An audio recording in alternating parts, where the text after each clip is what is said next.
வாழ்க்கையில் நாம் அனைவரும் பல ஆசைகளையும் இலக்குகளையும் கொண்டிருக்கிறோம். ஆனால் இவற்றை அடைய எது மிக முக்கியம் தெரியுமா? அதுதான் சுய கட்டுப்பாடு. சுய கட்டுப்பாடு என்பது நம் எண்ணங்களையும் உணர்வுகளையும் செயல்களையும் நாமே கட்டுப்படுத்தும் ஒரு சக்தி. இது ஒரு சூப்பர் பவர் போல. சின்ன சின்ன விஷயங்களிலிருந்தே சுய கட்டுப்பாட்டை வளர்த்து கொள்ளலாம். உதாரணமாக, பிடித்தமான இனிப்பை ஒரு துண்டுடன் நிறுத்திக் கொள்வது, செல்போனில் அதிக நேரம் செலவிடுவதை குறைப்பது. இவையெல்லாம் எளிமையானதாக தோன்றலாம், ஆனால் இவைதான் பெரிய மாற்றங்களுக்கு அடித்தளம்.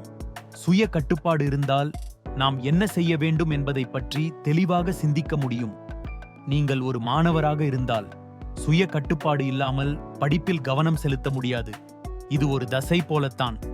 நாம் எவ்வளவு அதிகமாக பயிற்சி செய்கிறோமோ அவ்வளவு வலிமையாகும். சுய கட்டுப்பாடு என்பது ஒரு நாளில் வந்துவிடாது. அது ஒரு தொடர்ச்சியான முயற்சி. இப்போதே தொடங்குங்கள். உங்கள் வாழ்க்கையின் கட்டுப்பாட்டை உங்கள் கைகளில் எடுத்துக்கொள்ளுங்கள். இந்த வீடியோ உங்களுக்கு பிடிச்சிருந்தா லைக் பண்ணுங்க, ஷேர் பண்ணுங்க, நம்ம சேனலை சப்ஸ்கிரைப் பண்ணுங்க.